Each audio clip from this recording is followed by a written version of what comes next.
So my question is this. As we look at our key text this evening, it's found in the book of Luke chapter 9 and in verse 23. Let's read together. Luke chapter 9 verse 23 on the screen. 2, 3.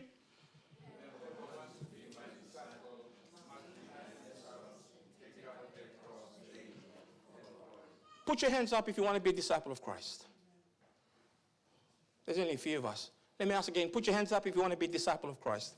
The Bible says if you want to be a disciple of Christ, what should you do first? Deny yourself. What's the next thing? Pick up the cross and follow me. It's very important, young people, that when you're called, that you deny yourself, that you take up your cross, and that you follow him every day. Not only when it feels right. You are called because the Bible says in Ephesians 1 verse 4, for he chose us in him when? Before the foundation of the world. That's how special you are. Many times we as young people don't think that we're good enough in this church because we fail to see our calling. Our calling is you were called before the foundation of the world. You being here is not a mistake. That God called you to be here before the foundation of the world. Before God said, let there be light, he knew that you were going to be here. Is Jesus a part of your life? This is what it means to be called. Is Jesus a part of your life? Or is Jesus a part of your life only on the Sabbath? Have you ever thought about this when you wake up in the morning and say, oh, I have this church member in Mount Isa. When she wakes up in the morning, she goes, I love saying good morning to Jesus. Thank you for waking me up this morning, Jesus. I'm so happy. Is Jesus a part of your life?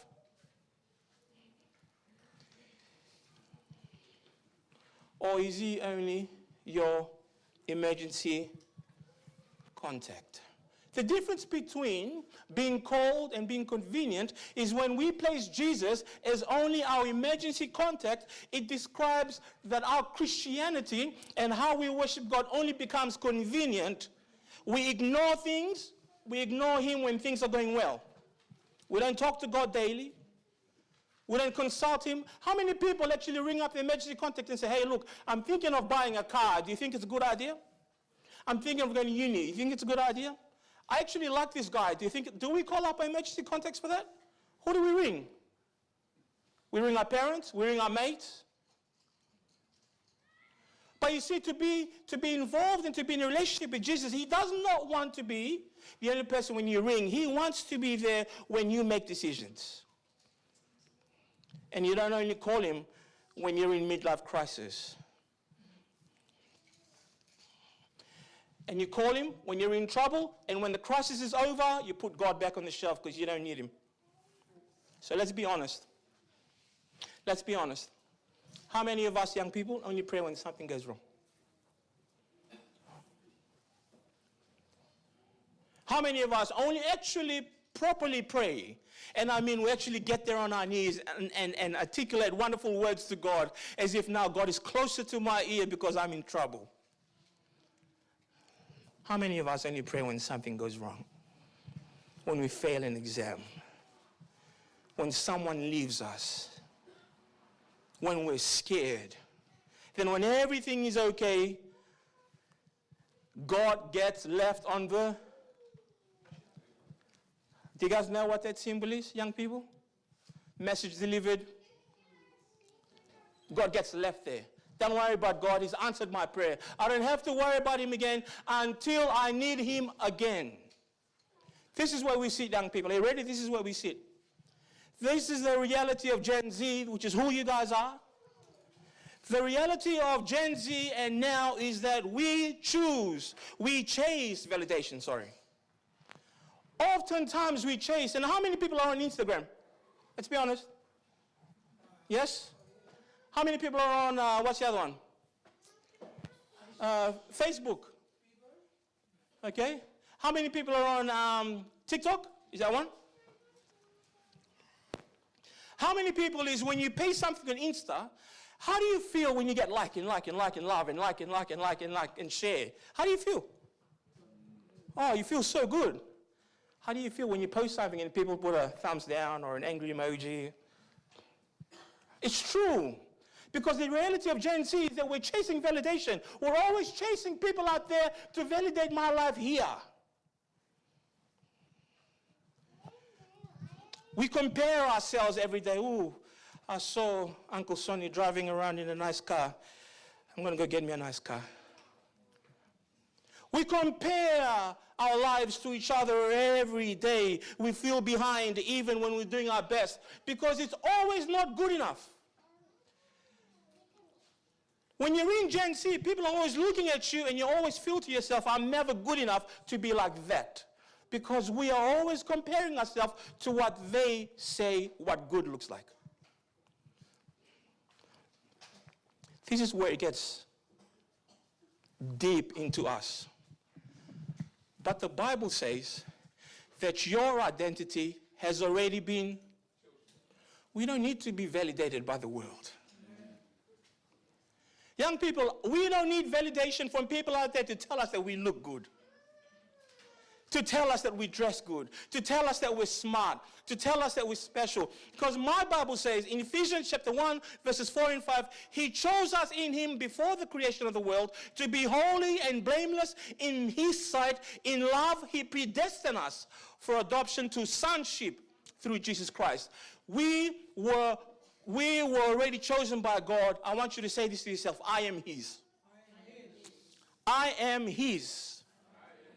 I am known. I am loved.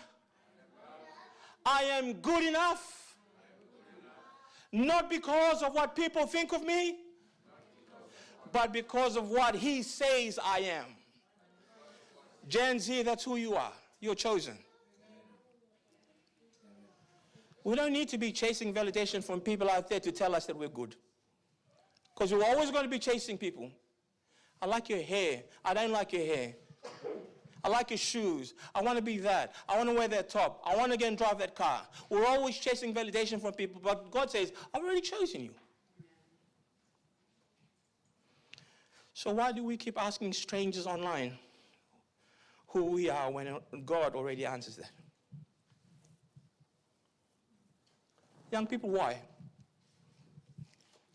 Why do we keep asking people online when God has already answered the question to who you are? Let me tell you what God says about you. This is what God says. Number one, that you are handcrafted by God. This is what it means when you're handcrafted by God. The psalmist says in Psalms 139, verse 13, let's read it together, 2, 3. You knit me together in my mother's womb. Do you know how special that is? Young people, you were handcrafted by God. The psalmist goes on to say is that you are fearfully and wonderfully made.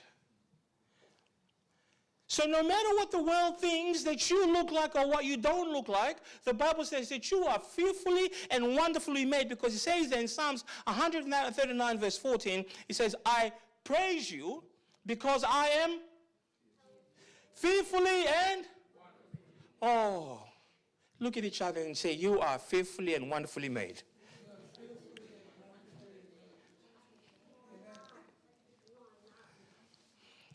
And the third thing, young people, you are chosen because you are fully known by God. Have you ever wondered that your life, in your existence actually is known by someone more than just the people that love you? Your existence is known by God. The Bible says in Psalms 139 and in verse 1, you have searched me, Lord, and you know me. You have searched me and you know me. How do you feel sitting here knowing that God knows you? That you are faithfully made and that you're handcrafted by God? I feel good. Church family, how do you feel? Uncle Sonny, you feel good? Feel blessed? It feels good, doesn't it? It feels amazing when God is the only one that cares and he says to me that you are fearfully and wonderfully made. We face this problem every day, young people, when you come to church. We love the commitment. Sorry, we love the feeling, but we don't like the commitment. So when we come to God on worship services and Sabbath, we enjoy the amazing feeling that it brings, that worship. Sometimes we go to big camp, it feels amazing. Youth nights, and when we meet together, it's great. But what happens on Monday? What happens when we start this new week that's just about to start? On Monday, where there is no Bible. On Monday, there is no prayer. On Monday, there is no relationship. There's no time for me to spend my time with God. Because we loved the atmosphere more than we love Jesus. I want you young people to know this. You are called, not convenient. Other times, we even treat God like Spotify. Who here has Spotify? People know what Spotify is? Nduru, Simbara? Spotify. For the majority of us have Spotify. Uncle Church, you have Spotify? Yeah? The beauty of Spotify, everyone knows Spotify. Spotify is a music channel that has your favorite playlist of music that you can just put whatever playlist that you want. And if you don't like this song, what do? Skip. You skip. You skip. And we treat God like Spotify. We skip him until we need him. Or until it's a bad day, then we try and find God. And where's that song that I love? Where's God? We treat him like Spotify when we need a job. That's not relationship. Has anyone heard of this song, I Can Only Imagine? Yes? Who sings it? You know? Who sings it? Sorry. Yeah? Yeah, Auntie Sai, you were saying it? The Heritage? Someone else sang it? But the message of I Can Only Imagine says, I can only imagine what heaven would be like. Right? The song draws our attention to while we're living here on earth, we imagine how beautiful heaven would be like. But what if the point isn't to just imagine heaven, but let heaven reimagine you? Wow. What if that's the point? So that heaven isn't just a place we go someday, it's the presence we were always meant to carry. Amen. So we carry heaven with us now. I don't have to imagine what heaven is going to look like. I live heaven now. I'm happy. I'm content. When we truly see him, that means really see him, we don't just picture what he's done, we become who he's been shaping us to be. I can only imagine.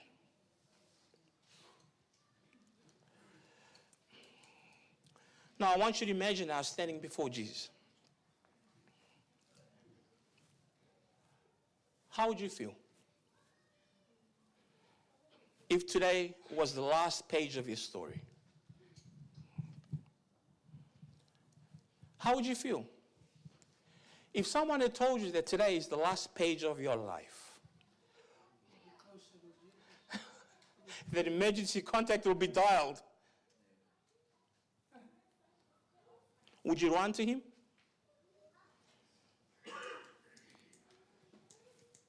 Or realize you spend more time chasing everyone else's approval instead of knowing him? This is the big point. Young people, God didn't call you because you're perfect. He called you, what does the blue line say? Because you're his. As you journey into this new week, and who knows what the challenges the week face, I want you to know that God called you not because you are perfect. He called you because you are his. He calls teenagers. He called fishermen. He calls broken people. He calls ordinary people. Because the call comes before you're ready. So don't have to wait for Jesus. Don't have to be ready to see Jesus. God is calling you right now. So let me give you some practical challenge as we journey into this new week. Here's our practical challenge. All right? Instead of saying, read your Bible more, our challenge this week is this. Before you touch TikTok, before Instagram, before Snapchat, I want you to spend how many minutes? 5 minutes with Jesus first. And I want you to watch how your day changes. You reckon that's a good challenge we can have? To our older family, before jumping on Facebook, before getting on the phone and calling and catching up on the latest goss, before you do anything else in the morning, I want you just to spend how many minutes? Just 5 minutes with Jesus. And see how your day changes. You think that's a good challenge for us? This week, I want us to challenge ourselves as we journey into this week. Because one day, every one of us won't be imagining standing in front of Jesus. We will stand in front of Jesus. And the question is whether you'll meet him. The question is, when the moment comes, will he recognize someone who lived the call or someone who only remembered him when life fell apart? I love this verse, Ephesians 5:15 and 16. Let's read together, 2, 3. Be how you live, not as unwise, but as wise, making the most of every opportunity because the days are evil. So while we are waiting, knowing that you are called and special, I want you to make every opportunity on how you live to be wise. Because the days that we're living in are not good. So if tonight was the last night you ever had to imagine meeting Jesus, what would you change? What would you change? Matthew 15 verse 8, Jesus said that there was a problem with the Pharisees at that time, and the problem was this. The people, they do what? They honor me with their lips, but so what would change? Their hearts are far from me. First Timothy encourages our young people this evening in chapter 4 and in verse number 12. First Timothy says, don't let anyone look down because you are young, but do what? But set an example for the believers. Just because you're young doesn't mean that you can't set an example. Remember, you are called.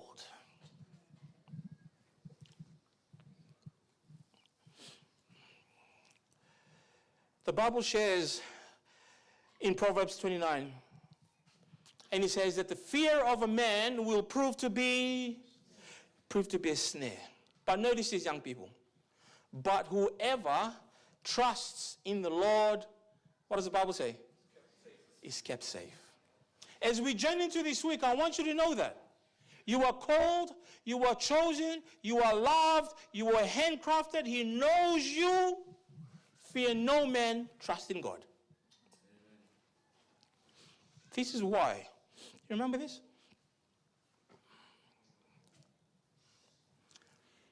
When Jeremiah was having issues and talking to God about going into ministry, God had a message for Jeremiah, and he says to Jeremiah these exact words that I want to say to us this evening.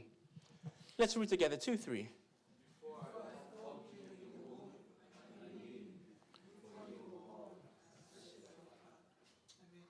Church family, this is us. We are called. I'm speaking to young people and I'm speaking to the church. We are set apart to do something amazing in this beautiful place called Brisbane. Amen?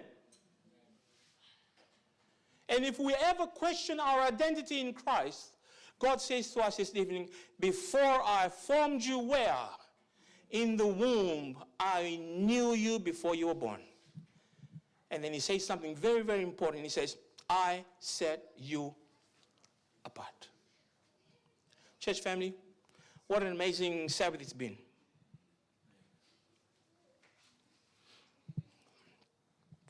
That as we journey into this week, God says, if you want to follow me, deny yourself, pick up your cross and follow me. Young people, the challenge is for us to take our eyes away in the focuses of the world and focus on Christ. Why? Because we are called. So let me ask this question again. Is Jesus a part of your life if you're going to journey into this week, or is he only your emergency contact? Can we make a change this week? Amen? Can we take Jesus out of the emergency and put someone else in there and put Jesus on first call? Can we talk to Jesus first thing in the morning? Can we talk to Jesus before we sleep? Let's make it a challenge. Amen? Amen. I'm going to invite us as a church to stand up. I'm going to close with a word of prayer.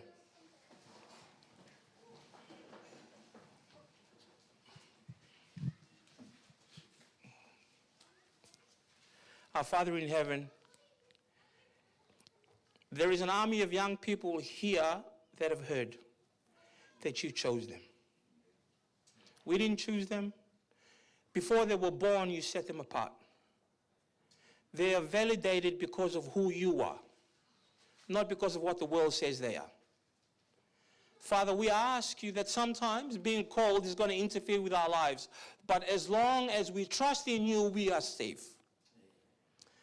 So I pray for each and every young person in this church tonight, that as we journey into this new week, into the rest of this year, Father, I pray that you will help us to show the world that we are going to set an example because we are with you.